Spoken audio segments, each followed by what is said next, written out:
everyone, and welcome to another episode of Domino's Diecast.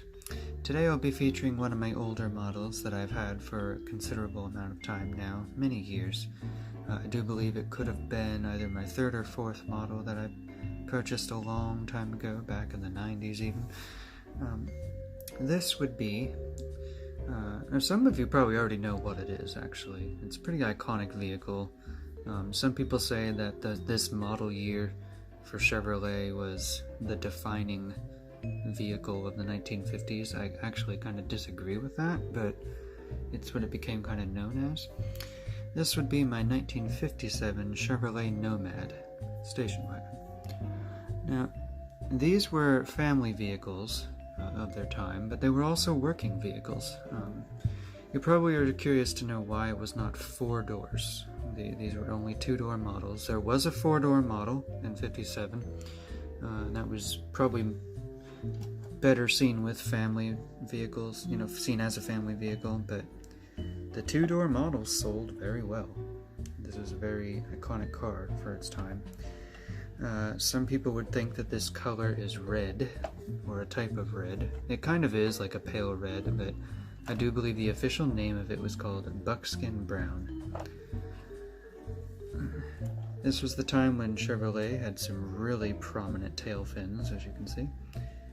That very iconic style. Try to get the glare off of the back window there.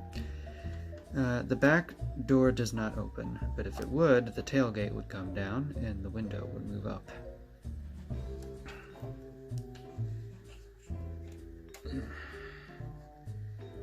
It's been with me for quite a long time, and I'm glad that it has stayed in the condition that it has.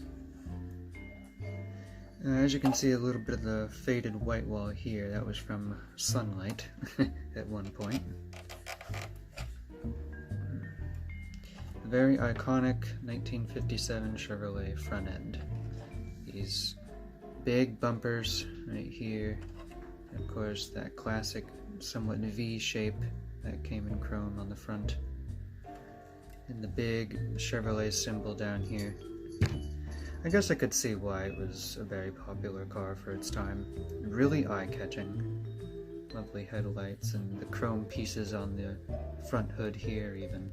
Almost like they're hood ornaments, but they're not. This was the hood ornament right here, but I guess these are another set of hood ornaments.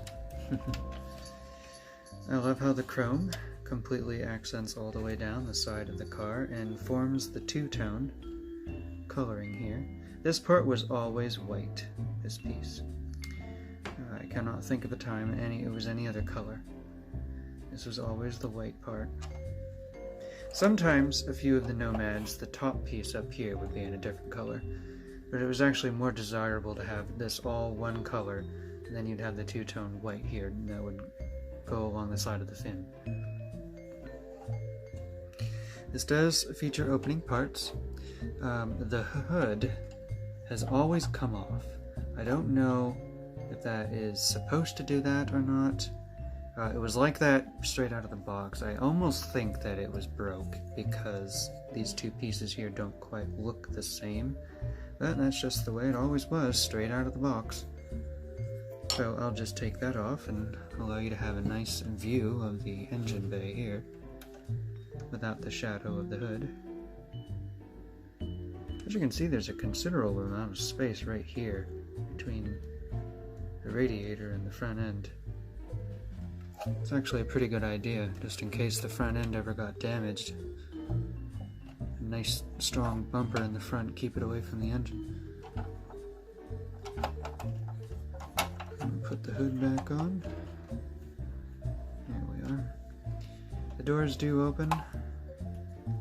The seats do not move in the car, unfortunately, so you will not be able to see the interior of the back very well, but I do love that two-tone styling on the leather inside the car.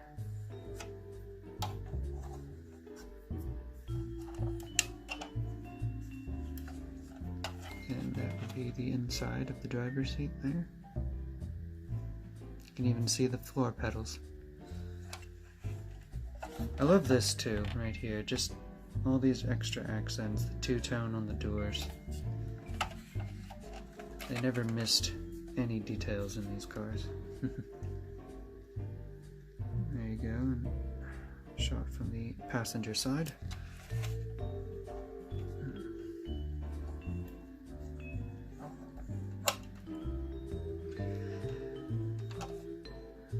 I remember there were some people that thought that these were the only station wagons that came out in the 50s, but that's actually very inaccurate, and there were many.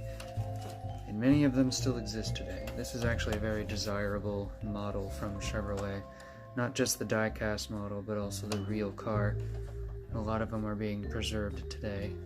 I put this mat down on the table here so that the brown of the table would not counteract with the color of the car, so you could see it clearer. I love this right here, these wrap-around windows that just wrap around to the back. Very nice. Just the whole design of the car, very sleek. For a station wagon, it's very stylish.